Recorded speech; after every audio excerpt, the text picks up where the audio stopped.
Bonus segment. Chris Sandeman. Liberty State Park. Guys, it's the thing about live streaming is that you end up going someplace and you're going to do an hour-long live stream and you're kind of like, but there's other things to see here, and what a shame not to quickly live stream them as well. And that's what this is. This is a quick bonus segment, a bonus to our Ellis Island tour. We're just going to do a quick bonus here in Liberty State Park, the national park, which Ellis Island and Liberty Island, which used to be called Beslow Island. I'm going to say Beslow. I think it's Beslow. And they all kind of belong to this same federal park system here. So actually, federal national parks in the U.S. are free to visit, but for the most part. But this one costs, while it's nothing to go into the park, you have to pay to get on the boat, and that's $23.50 if you want to head out to that place right over there.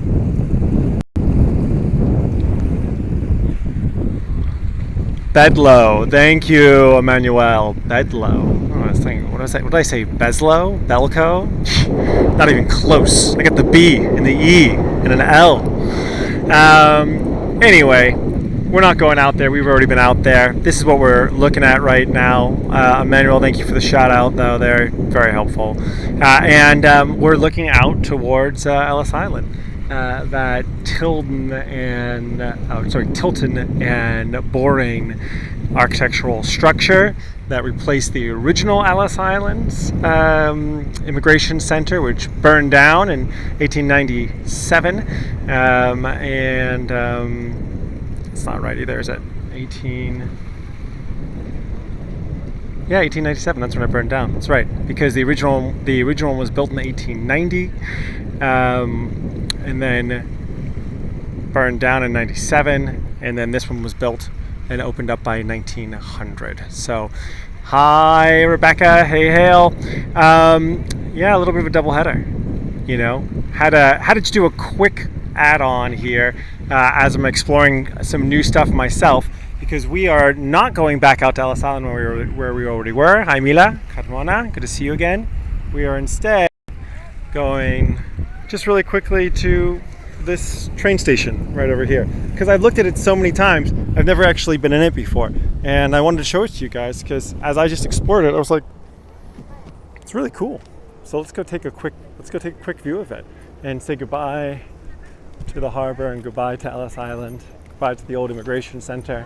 Thank you, Lee Iacocca, for your incredible renovation work. And let's see where we're walking instead, which is here to the old Central New Jersey train station.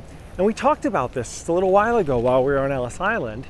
When we look out over this way, we can see Lower Manhattan again, One World Trade, 40 Wall with its green copperish top and all that kind of waterfront there.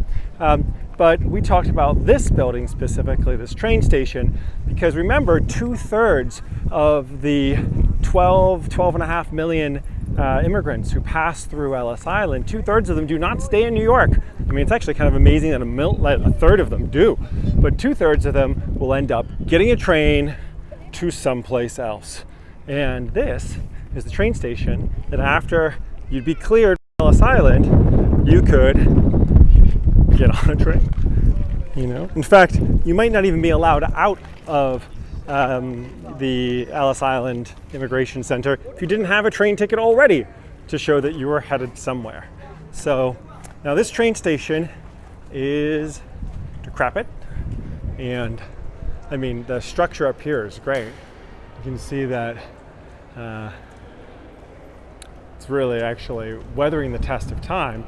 It's not the original station that was here, it's a follow-up station that comes because they needed to add in 20 different tracks inside of the space because they were doing so much transit, making it the largest depot and train station in the New York harbor area by the end of the 1800s, beginning of the 1900s. Tage, what's up, brother? Good to see you. Hello, hello, hello.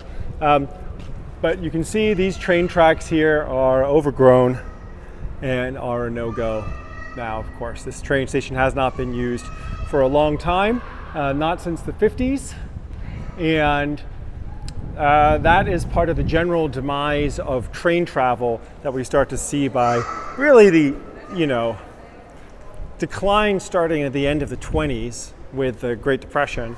But then as railroads are replaced instead by highways, refrigeration trucks allow for goods to be transported sensibly that way. Instead, we kind of give up this railroad landscape. The G's, hello, the G's over on Twitch. Thanks for checking me out on Twitch. And Hale and Rebecca, thank you too for the lovely support.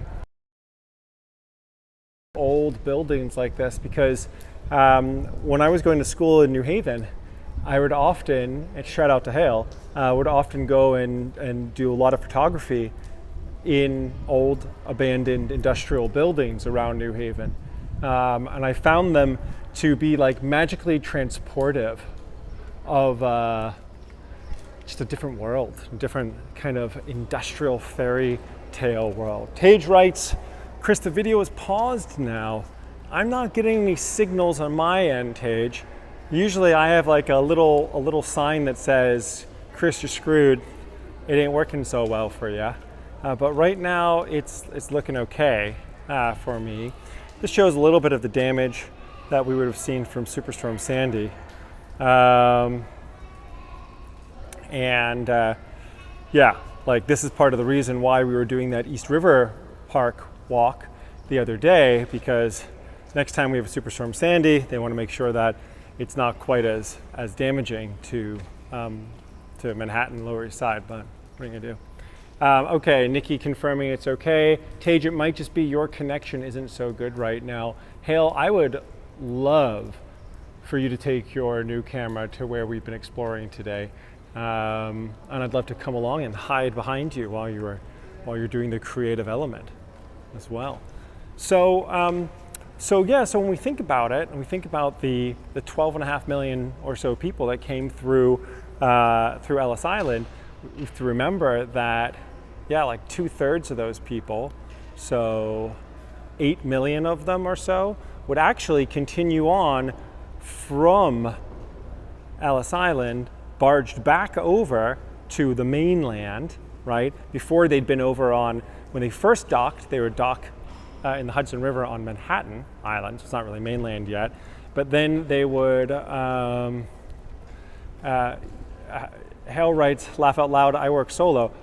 Hell, I'll just Gary Winogram you and just stalk you and trail behind you like some weirdo, and you never even know I was there. So close in to get a picture of you taking a picture. Very meta, very meta. No, just kidding. I would never do that without your permission. So anyway, 8 million people crossed through and took a train from here as they did their immigrant story from the 1880s up through the 1920s, really, but 1950s. And here we are inside the main hall now. Take a quick look. Lots of Americana. Feels like New Jersey was doing the 4th of July right, probably here. See a lot of the same tiling being very reminiscent of the Ellis Island building itself. I really love these joists and all of these struts and trusses up here and the support above, and also the skylighting. I mean, it just goes to show that, of course, this was a building that was built before widespread usage of electrical lighting. So you'd want to have a lot of natural lighting coming in from above to be able to light the place. Tage, thanks for the heads up on your connections being better. That makes me really happy. Glad to hear it.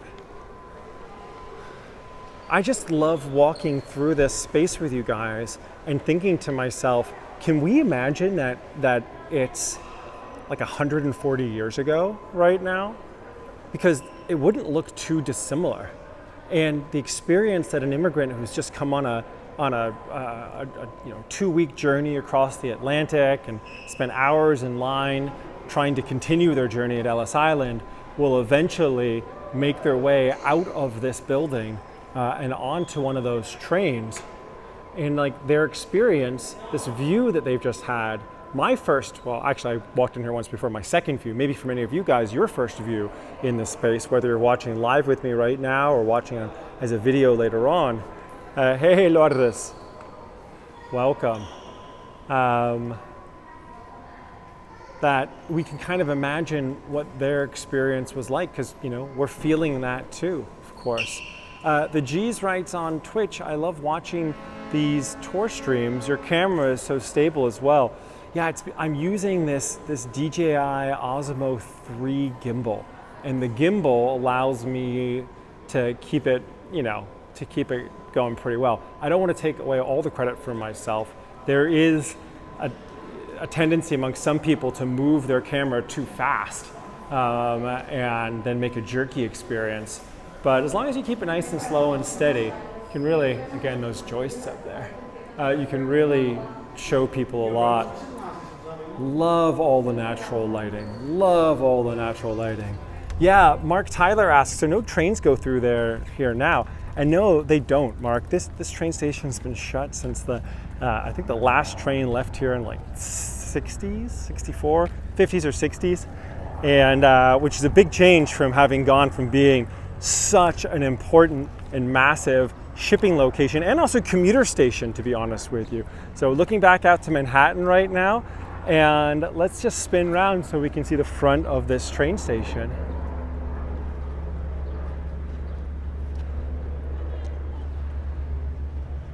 And this is that station that you look at when you are across over in Manhattan.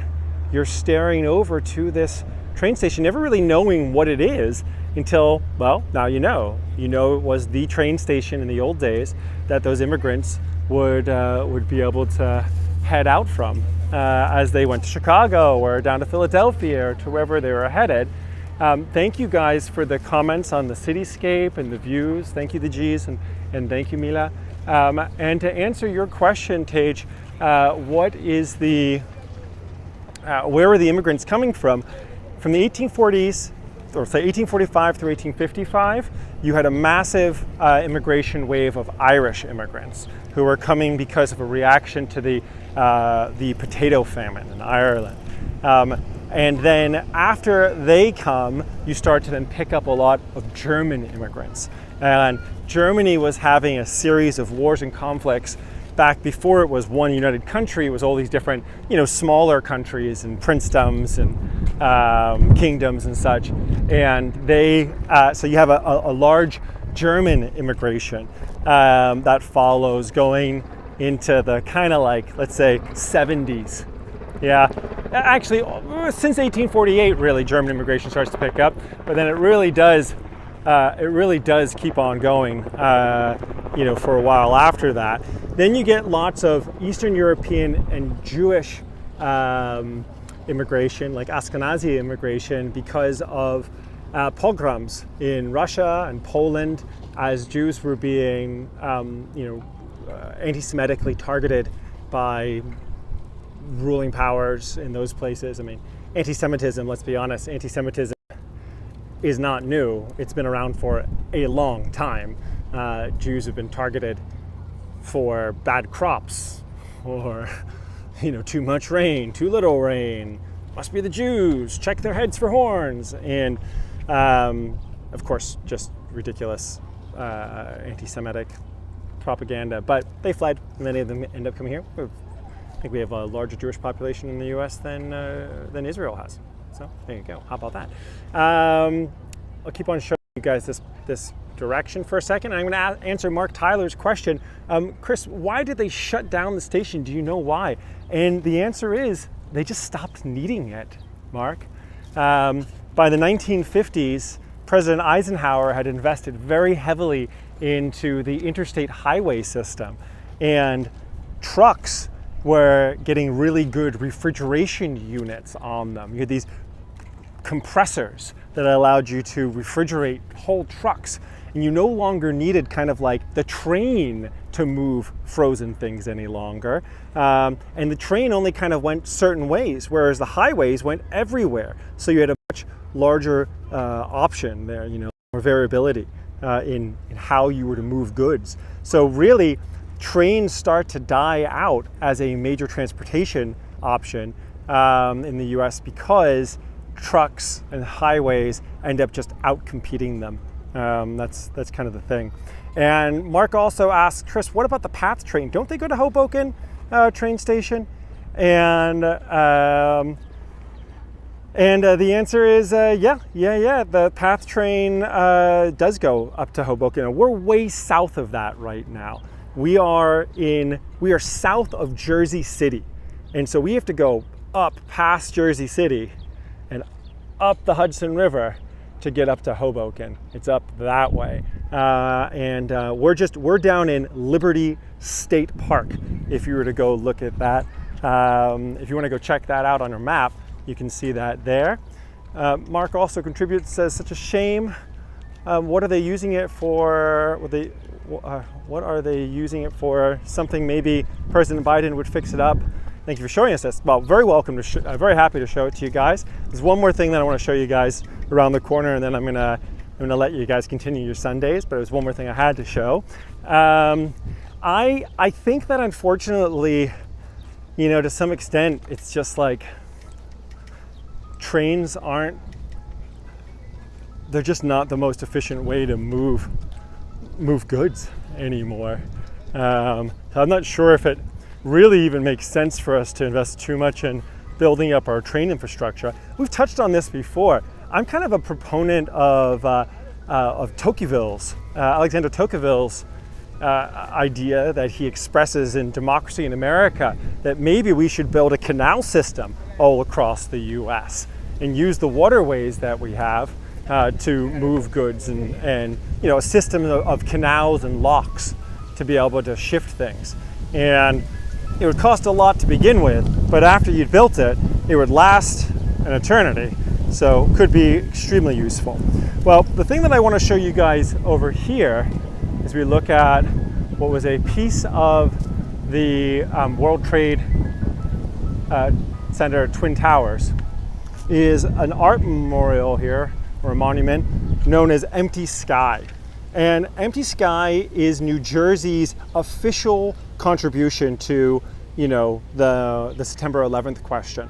And this is the New Jersey September 11th memorial to the state's victims of the September 11th attacks.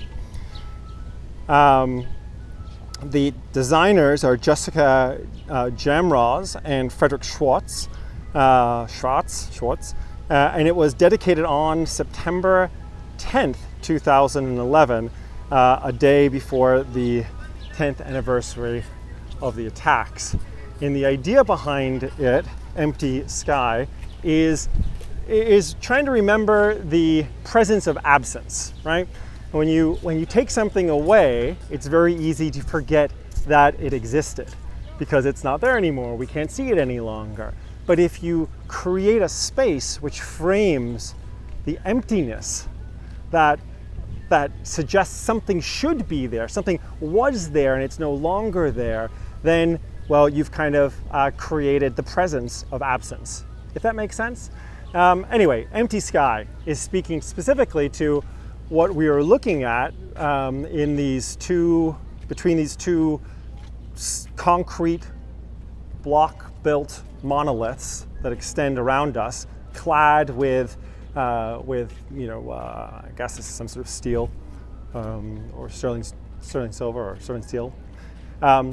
It has the names of all of the victims, all the New Jerseyites who died either here in New York, and of course a lot of people were commuting from New Jersey over to 9/11, or to the Twin Towers, to the World Trade Center area, as well as the people who lost their lives who were from New Jersey at the Pentagon and in the downed aircraft in Pennsylvania. So And we can kind of see just offset One World Trade, sometimes referred to as the Freedom Tower, down in the distance there.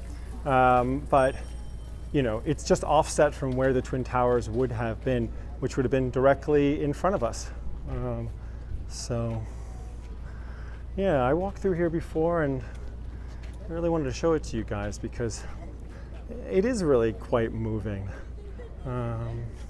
Thank you, Rebecca and Tage, for your comments on that. I'm with you. I agree. I think it's a pretty powerful space. And just to give you a feeling of what it looks like then behind me now, back in the different direction. All right. Well, guys, yeah, right, Hale? Wasn't that Hale writes over on YouTube? That's incredible. And Diana, I agree with you. It is a beautiful memorial. I found it really touching, and I'm really won over by that argument of the presence of absence. There's a memorial in Berlin, which is very near and dear to my heart as well, called the Bibliothek. It's by a Jewish Israeli artist and designer named Michael Ullman.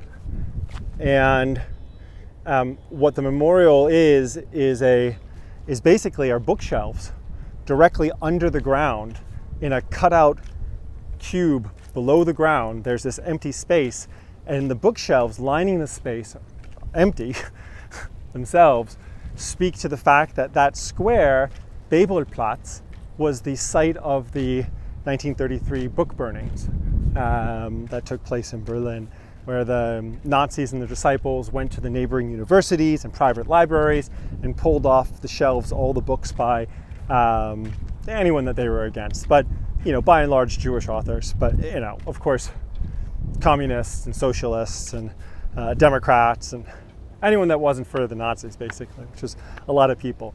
And the empty memorial space, the empty bookshelves, has enough space in there to house all of the books that were burned that day. And that always just like touched me so deeply. So I really like that empty sky really echoes that same kind of idea, presence of absence.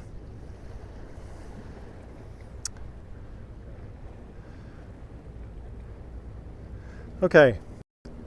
Well, guys, Tej with some more comments there. Thank you, brother. Always good to have your support. It's a beautiful day here, and I'm getting a little hungry. I figured out the name of the place that I'm going to. It's called Razas, over in Jersey City. It's my first time going there for pizza, but it was highly recommended as part of an article of why New York's pizza isn't as good as it used to be, but you should look to New Jersey for great pizza as well. We're gonna go find out and see how that goes. The G's, it was very nice meeting you as well. I hope you come back.